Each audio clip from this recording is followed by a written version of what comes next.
ನಮಸ್ತೆ, Manjula Vinod recipes and vlog ಚಾನಲ್ಗೆ ನಿಮ್ಮೆಲ್ಲರಿಗೂ ಸ್ವಾಗತ. ಇದು ನಮ್ಮ ಟ್ರಿಪ್ನ ಕೊನೆ ವ್ಲಾಗು. ಹಾಗೆ ಕೊನೆ ದಿನ 9th ಜುಲೈ ನಾವು ಧರ್ಮಸ್ಥಳನ ಮುಗಿಸ್ಕೊಂಡು ಇವಾಗ ಸೌತಡ್ಕ ಗಣಪತಿಗೆ ಹೋಗ್ತಾ ಇದ್ದೀವಿ. ಧರ್ಮಸ್ಥಳದಿಂದ ಸೌತ್ಕಡ ಗಣಪತಿ 10 ಕಿಲೋಮೀಟರ್ಸ್ ಇದೆ. ಇವಾಗ ನಾವು ದೇವಸ್ಥಾನಕ್ಕೆ ಬಂದಿದ್ದೀವಿ. ಹಾಗೆ ಪೂಜೆ ಮಾಡಿಸೋಣ ಅಂತ ಹೇಳಿ ಹಣ್ಣು ಹೂಕಾಯಿ ತೊಗೊಳ್ತಾ ಇದ್ದೀವಿ.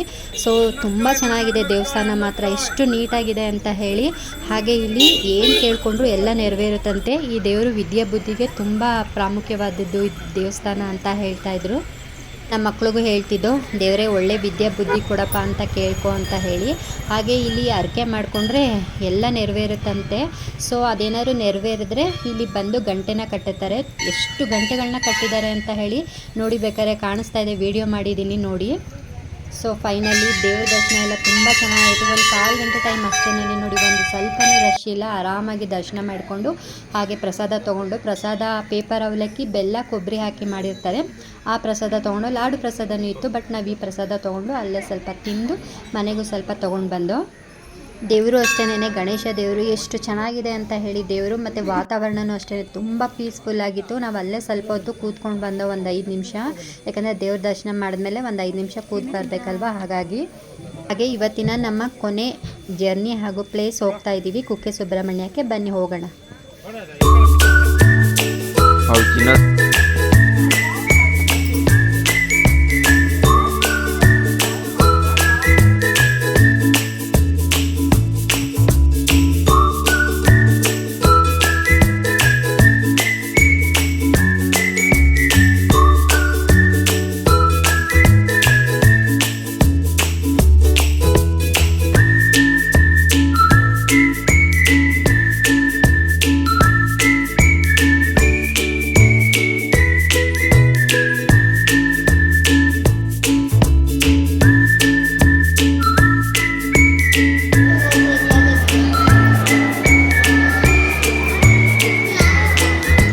ಇವಾಗ ನಾವು ಕುಕ್ಕೆ ಸುಬ್ರಹ್ಮಣ್ಯಕ್ಕೆ ಬಂದಿದ್ದೀವಿ. ಸೌತಡ್ಕ ಗಣಪತಿಯಿಂದ ಕುಕ್ಕೆ ಸುಬ್ರಹ್ಮಣ್ಯಕ್ಕೆ 50 ಕಿಲೋಮೀಟರ್ಸ್ ಆಗುತ್ತೆ, 1 ಅವರ್ ಜರ್ನಿ. ಹಾಗೆ ಬರ್ತಾ ನಾವು ಕುಮಾರಧಾರ ನದಿ ಹತ್ರ ಹೋಗ್ಬಿಟ್ಟು ಸ್ವಲ್ಪ ಕೈಕಾಲೆಲ್ಲ ತೊಳ್ಕೊಂಡು ಈಗ ದೇವ್ರ ದರ್ಶನಕ್ಕೆ ಬಂದಿದ್ದೀವಿ. ಹಾಗೆ ದೇವ್ರ ದರ್ಶನ ಎಲ್ಲ ಮುಗಿಸಿ ಪ್ರಸಾದ ಎಲ್ಲ ತಿನ್ಕೊಂಡು ಬಂದು, ಪ್ರಸಾದ ಗೋಧಿದು ಉಪ್ಪಿಟ್ಟು ಕೊಟ್ಟಿದ್ರು.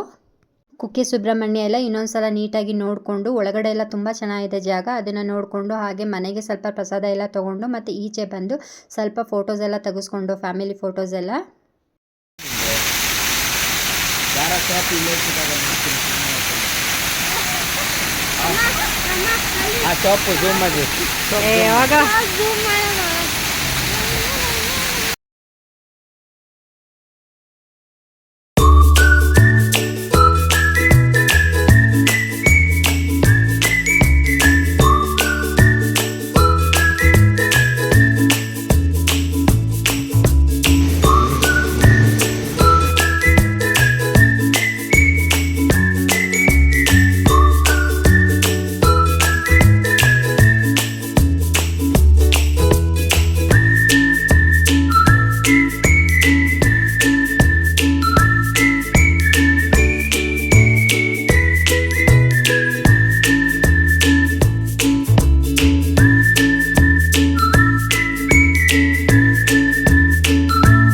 ಫೈನಲಿ ನಾವು ನಮ್ಮ ಫ್ಯಾಮಿಲಿ ಟ್ರಿಪ್ಪನ್ನು ಮುಗಿಸಿ ಇವಾಗ ಬೆಂಗಳೂರು ಕಡೆ ಹೊರಡ್ತಾ ಇದ್ದೀವಿ. ಬೆಂಗಳೂರು ಕಡೆ ಹೊರಡಬೇಕಾದ್ರೆ ನಾವು ಚಾರ್ಮಡಿ ಘಾಟು ಮತ್ತು ಸಕಲೇಶಪುರದಿಂದ ಹೊರಟಿದ್ದು.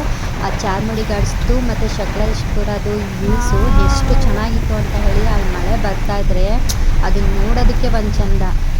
ನಿಜವಾಗ್ಲೂ ಕೇಳಿದ್ದೆ ನಾನು, ಚಾರ್ಮಡಿ ಘಾಟು ಮತ್ತು ಸಕಲೇಶಪುರ ಎಲ್ಲ ಕೆಲವೊಬ್ರು ಅಂತಿರ್ತಾರಲ್ಲ, ಸಕಲೇಶಪುರಕ್ಕೆ ಹೋಗ್ಬರೋಣ, ಚಾರ್ಮಡಿ ಘಾಟ್ಗೆ ಹೋಗ್ಬರೋಣ ಅಂತ. ಅಲ್ಲಿ ಏನಿರುತ್ತೆ ಅಂತ ಅಂದ್ಕೊಳ್ತಿದ್ದೆ. ಸೊ ಇವಾಗ ನೋಡಿದಾಗ ಗೊತ್ತಾಯಿತು ಇಷ್ಟು ಚೆನ್ನಾಗಿರುತ್ತೆ ವ್ಯೂಸು ಅಂತ ಹೇಳಿ. ಸೊ ಫೈನಲಿ ನನ್ನ ಆಸೆ ನೆರವೇರಿದೆ. ನಾನು ಏನು ಕನಸು ಕಾಣ್ತಿದ್ನೋ ಆ ಕನಸು ನೆರವೇರಿದೆ. ಸಾಕು ನನಗೆ. ಇವೆಲ್ಲ ಒಂದು ಸಲ ನೋಡಿದ್ದೀನಲ್ಲ ಜೀವನದಲ್ಲಿ, ಅಷ್ಟೇ ನಂಗೆ ಸಾಕು. ಮತ್ತೆ ಇನ್ನೊಂದು ಸಲ ನೋಡೋ ಅವಕಾಶ ಸಿಕ್ಕುತ್ತೋ ಇಲ್ವೋ ನನಗೆ ಗೊತ್ತಿಲ್ಲ. ಸೊ ನಮ್ಮ ಮನೆಯವ್ರಿಗೆ ಅದೇ ಹೇಳ್ತಿದ್ದೆ, ನನಗೆ ಶಕ್ತಿ ಇರಬೇಕಾದ್ರೆ ಕರ್ಕೊಂಡು ಹೋಗ್ಬಿಡಪ್ಪ, ಎಲ್ಲ ನೀಟಾಗಿ ನೋಡ್ಕೊಂಡು ಬರ್ತೀನಿ. ಆಮೇಲೆ ನಿನ್ನ ಹತ್ರ ಟೈಮು ದುಡ್ಡು ಎಲ್ಲ ಇರುತ್ತೆ, ಬರೋದಕ್ಕೆ ನನ್ನ ಹತ್ರ ಶಕ್ತಿ ಇರಲ್ಲ, ಏನು ಮಾಡೋದು ಅಂತ. ಸೊ ಹಾಗಾಗಿ ತುಂಬ ಪ್ರಾಬ್ಲಮ್ಸ್ ಇದ್ರು. ಸರಿ ಆಯಿತು ಅಂತ ಹೇಳಿ ನನಗೋಸ್ಕರ ಟ್ರಿಪ್ ಪ್ಲ್ಯಾನ್ ಮಾಡಿ ಕರ್ಕೊಂಡು ಹೋಗಿದ್ದಾರೆ. ಸೊ ಅವ್ರಿಗೂ ಥ್ಯಾಂಕ್ಸ್. ಹಾಗೆ ಆರಾಮಾಗಿ ಹೋಗಿ ಏನು ತೊಂದರೆ ಆಗ್ದೇನೆ, ಆರೋಗ್ಯ ಸಮಸ್ಯೆ ಯಾವುದರಲ್ಲೇ ಆದರೂ ಅಷ್ಟೇ ಆರಾಮಾಗಿ ಮನೆಗೆ ಬಂದು ಸೇರಿದ್ದಕ್ಕೆ ಆ ದೇವ್ರಿಗೂ ಕೂಡ ಥ್ಯಾಂಕ್ಸ್ ಹೇಳ್ತೀನಿ. ಹಾಗೆ ಇವತ್ತಿಗೆ ನಮ್ಮ ಟ್ರಿಪ್ಪದು ವ್ಲಾಗು ಸಹ ಮುಗಿಸ್ತಾ ಇದ್ದೀನಿ. ನಿಮ್ಗೇನಾದ್ರು ನನ್ನ ಚಾನಲ್ ಇಷ್ಟ ಆಗಿದೆ ಪ್ಲೀಸ್ ಒಂದು ಲೈಕ್ ಕೊಡೋದನ್ನು ಮರಿಬೇಡಿ. ಹಾಗೆ ಶೇರ್ ಮಾಡಿ, ಕಮೆಂಟ್ ಮಾಡಿ, ಸಬ್ಸ್ಕ್ರೈಬ್ ಮಾಡ್ಕೊಂಡು ನೋಡಿ. ಮತ್ತೆ ಸಿಗ್ತೀನಿ Manjula Vinod recipes and vlog ಚಾನಲಲ್ಲಿ. ಬಾಯ್.